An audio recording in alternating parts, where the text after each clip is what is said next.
Hey, loser! Hey, what is up? And I want to welcome each and every one of you back to a new video. I'm Reece Gaming, and in this one we're going to do something a little bit different than we normally do here on this channel. So, in case you don't know, Forge in the Barrens has been out for a week now, and in my opinion, this set has really given Wild a massive shake-up. There's been, a few new decks and a load of old decks that have been given a lot of push and a lot of drive, and they're really doing well and succeeding in the ladder. So, in this video, I'm going to be giving you some of the best decks that you can play to climb on the ladder. So before we do get into all that, make sure you do like, comment and subscribe, and check out that top link in the description, which is my Twitch. I'm live over on Twitch every day streaming Hearthstone on the Wild ladder, so please do come and check me out. But there we go, let's get into the video. Okay, and we're going to start off with Demon Hunter, and we're going to start strong with Odd Demon Hunter. So a little bit sort of similar to how we've seen the deck before in the past. Nothing crazy and new going on here, but we are going to be taking advantage of some of those core card changes. So you are going to see Arcane Golem in there and those Leper Gnomes for that pure face damage. Don't need to go too much into depth with this deck. You're just going heavy on the 1-drops, slam as much damage face as you can with that 1 mana, deal 2 damage hero power, and then you're going to obviously refill your hand a little bit later on with the Stilt Stepper and obviously more face damage as well. An easy deck to play, an easy deck to climb with, and in my opinion, if you sort of haven't won by turn 5 or 6, you've probably lost, so you can get yourself out of that game and get yourself into another one. It's an easy one to climb with. Odd Demon Hunter, give it a go.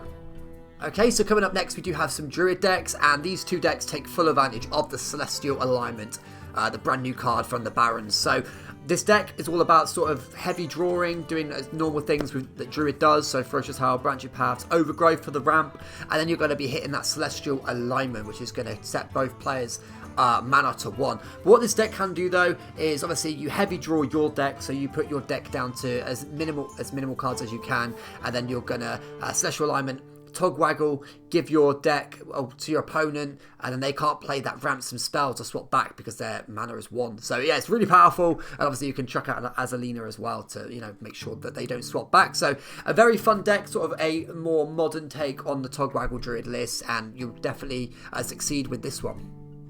Okay, so we do have another Druid list here, another Celestial Alignment deck, but this time we're taking full advantage of the Giants. So a long time ago, before the Naga Sea Witch nerfs, which was a very long time ago, they actually changed how our Giants work. So when Celestial Alignment and Naga in the past set your Giants a mana cost to whatever the change was. Naga was 5, this time it's 1. The actual discount comes on, the discount on the text of the Giants actually gets taken away from the 1. So you can actually chuck out 0 mana 8/8 very early on with this deck. So you're going to ramp as normal, play your heavy, your strong Druid cards, Ferocious Howl, Summons, ramp, and slam that Celestial Alignment as early as you can, and chuck out a load of 0 mana 8/8s. Yeah, obviously it's a very powerful deck. Some decks just can't deal with the amount of 8/8s you're chucking down on the board that early, so easy one to win with, and yeah, you'll definitely have a blast playing that one for sure. Next up, Aggro Druid. Nothing new going on here. Completely the same as it was before, but it's still doing very well in the meta game right now. It's a very fast deck, and a lot of slower decks are currently doing quite well. We do have stuff like Mizaki Mage or Flamewaker Mage that is a little bit slower, so you can really beat up those decks. Don't forget that Secret Paladin or Taxis Paladin, which is becoming very popular right now, is also kind of slow in a sense, and you can really buff your boards nice and early and fight for those boards. So yeah, a very strong deck. No new cards, no new core cards, but still very good in the current meta game. So coming up next, we do have some Mage decks. We're going to start off with this one. Don't want to talk about this one too much because I will be sick in my mouth, but it's Secret Mage. Nothing new going on here either, but still a very powerful deck. I would say I don't want to promote you playing this deck because I'd rather see less of these on the ladder, but if you want to climb and you want to do well and you want to succeed, definitely the deck for you. Okay, we do see 2 new decks here, this time taking full advantage of the refreshing spring water. We do see some Incanters Flow coming in here as well, but this time we've got Mizaki Mage, so kind of similar to the next list, but this list in particular is going to slam that Mizaki down and alongside Sorcerer's Apprentice, and you're going to be able to machine gun as much of your deck as possible. The kind of build around is Incanters Flow, so when you reduce your spells to a very minimal amount, you will be able to just blow your opponent up with Mizaki. So Frostbolt Ice Lance for sometimes 30 plus damage. I've been playing Druid against this, and I've been blown up from 60 HP. So this does have a crazy DPS output output. Can be quite challenging to play, but you do have those Frost Novas and Ice Blocks in there to protect yourself from some of the aggro stuff going on in the ladder. But this one, you will have a blast playing, so give it a go for sure. So a little bit similar to the last deck, but this time we are taking advantage of Flame Waker instead of Mizaki. So this is kind of similar. In my opinion, I prefer the Mizaki list because it's a little bit more defensive, but this one can have a faster damage output. It's a bit more glass cannon-y in a way that you sort of just, you kind of just go all in and hope that the DPS damage is correct. But yeah, like this one, like I said, takes advantage of Incanter's Flow, getting those cards down to a minimal cost. You have your Refreshing Spring Water in there as well to, you know, draw 2 cards for 0 mana most of the time because of your minimal amount of minions. So yeah, this deck's really, really good. You're looking for a Flame Waker and a Source Apprentice a turn to go off with your 0 mana spells. So yeah, very, very, very strong deck, and you'll definitely succeed. Can be quite difficult to play, just like the Mizaki Mage, so it might take a little bit of practice, but once you've got it, you're going to be climbing for sure. And we're going to move on to Paladin. This is a completely new deck that's formed out of the Barrens. This time, we're looking at a sort of secret Paladin list. It has been given a name of Death and Taxes, or just Taxes Paladin. It comes from a Magic the Gathering term where you play cards to stop your opponent doing things. So in reference to Hearthstone, we've got the new card Far Watchpost.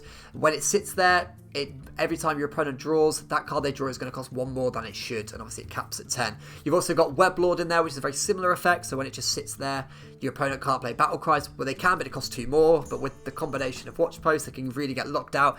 And then you've got just really powerful secrets, like Oh My Yogg. And talking of secrets, you've got Sword of the Fallen, which is going to pull those out of your deck, and talking of pulling out of your deck, we've also got Call to Arms, which is going to pull out these heavy 2-drop minions, like the Watch Post, the Weblord, the Crab Rider as well.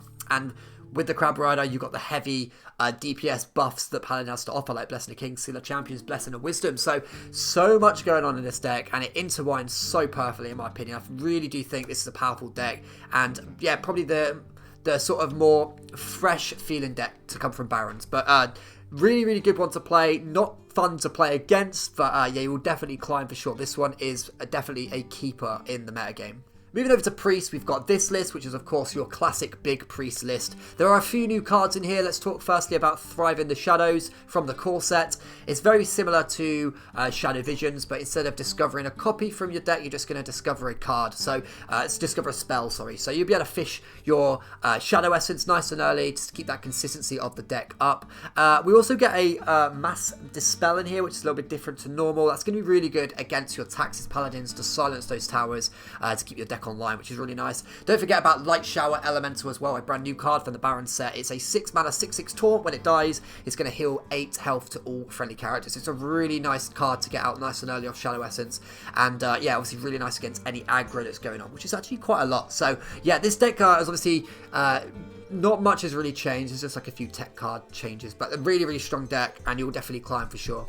Moving over to another Priest deck, we get Raza Priest. I'm sure you guys are very familiar with how this deck works. It's been a big staple in the meta since Raza was reverted back to the 0 mana hero power. But yeah, nothing crazy going on here. We do see Thrive in the Shadows come in here as well. Thrive in the Shadows is going to help with the consistency of the deck.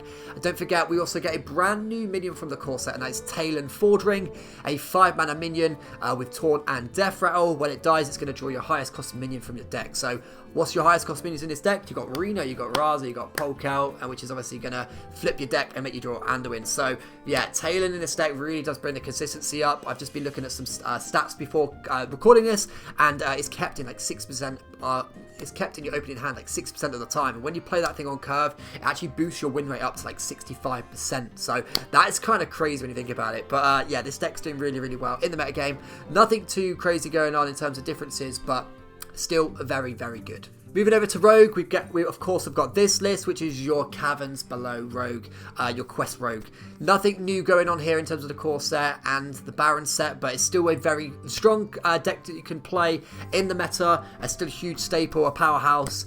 In case you don't know what this deck does, you'll be able to drop that Caverns Below on 1, and all you need to do is play 4 minions of the same name, and then you'll be able to turn your minions into 5/5s the rest of the game. So you can do that really easy with Captain's Parrot, which is going to draw your Flybooter. It's going to put 2 1/1s in your hand. hand. You just need to bounce a Flybooter again. You now got 4 1/1s in your hand. Slam those, quest complete. You can prep out the quest, and for the rest of the game, you're stuffed for 5/5s. So post-quest, you've got some really strong minions in the form of Vicious Scalehide. You've got Crab Rider in there too, and don't forget about that derailed coaster, which is going to fill the board with 5/5 with rushes, which is crazy.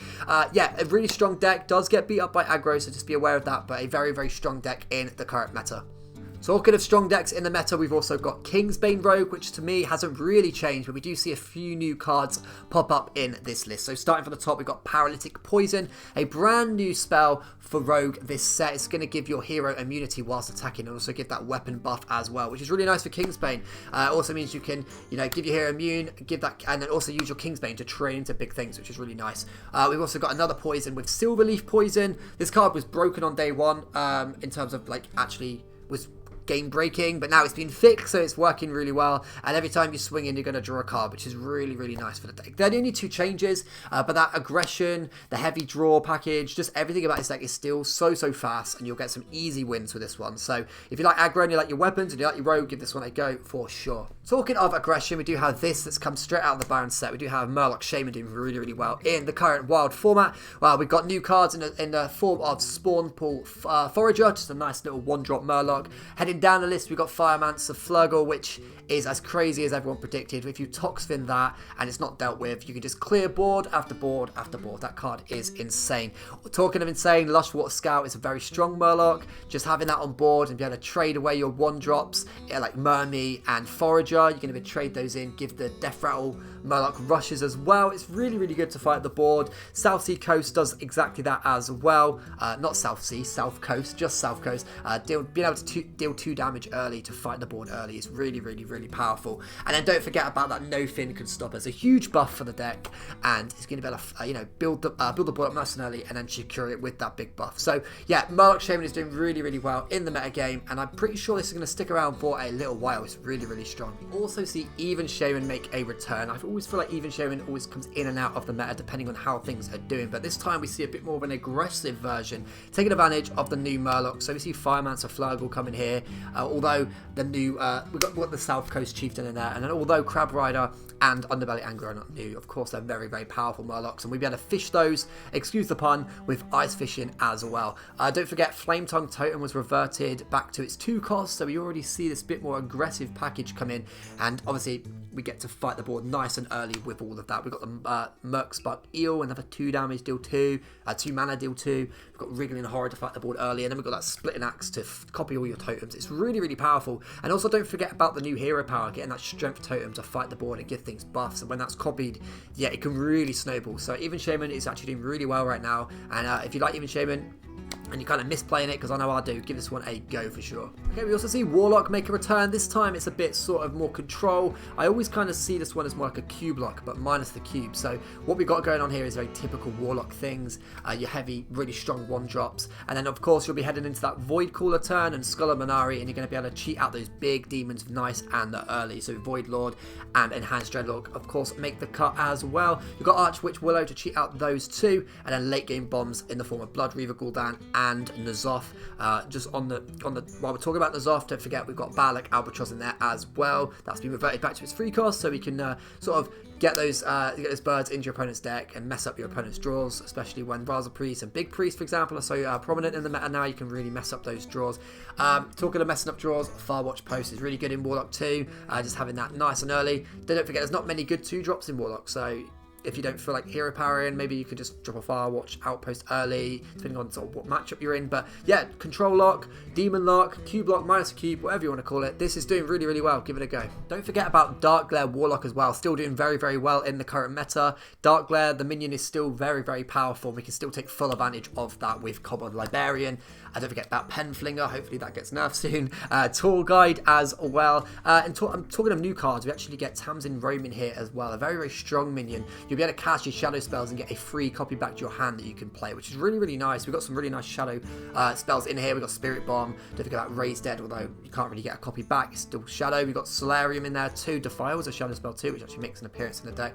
And then we get Arcane Golem, which is now obviously been reverted. It has charge again, so we can power overwhelm in those Arcane Golems for a nice big damage finisher. Still doing really, really well. You can cheat out those Flesh Giants and Molten Giants really, really early on in the game with everything that's going on in Wild right now. So yeah, give this one a go. It's obviously a bit more of a difficult deck to play, a bit more difficult to manage, but if you get your head around it and you become familiar with it, yeah, you'll be doing very, very well with this one for sure. And moving over to Warrior, it's actually going to be our last class. Rest in peace, Hunter still hasn't got what it needs, but we're going to talk about Warrior very quickly. And Pirate Warrior, this is doing very, very well. I'll be honest with you, I was not expecting Pirate Warrior to be as powerful as it is. I think the main reason is truly 2 cards. I think Rakara is insane.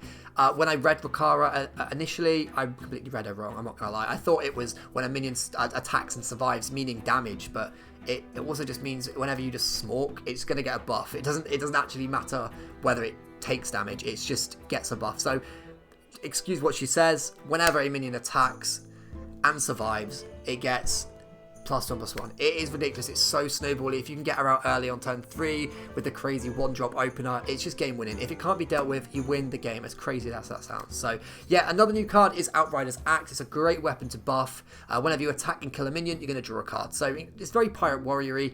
That wasn't a word, but we're going to go with it. So, you know, typically Pirate Warrior doesn't trade much. They kind of use the weapon to take efficient trades, and they keep going. They kind of go face and keep the tempo on. So Outriders is perfect. When that's buffed, it's, yeah, honestly really, really powerful. Another new card very quickly from the core set. We get 2 new cards from the core set. We get Blood Sail Deckhand. Your next weapon costs 1 less, so you can get Ankar out on turn 2, which is really, really nice. And don't forget about Fog Sail Freebooter as well. If you have a weapon equipped, you can deal 2 damage. So a little bit similar to the Murloc in the Shaman list. But yeah, this deck's doing very, very well. Very aggressive. And if that Rakara is not dealt with in some matchups, it's just game winning on the spot. A very powerful deck. Very, very, very, very good. Alright, that does bring us to the end of the video. Plenty of decks for you to try in this video. Let me know which one you're playing. Let me know which ones you're enjoying, or which ones you don't like playing against. I'm always interested to know what is going on. But like I said at the very start of the video, please do remember to like, comment and subscribe, and check out my Twitch. Top link in the description. I'm playing Wild Hearthstone all day, every day at 1 o'clock GMT. So yeah, come on over, and yeah, like I said, please, I hope you've enjoyed the video. Take care, and I'll see you in the next one.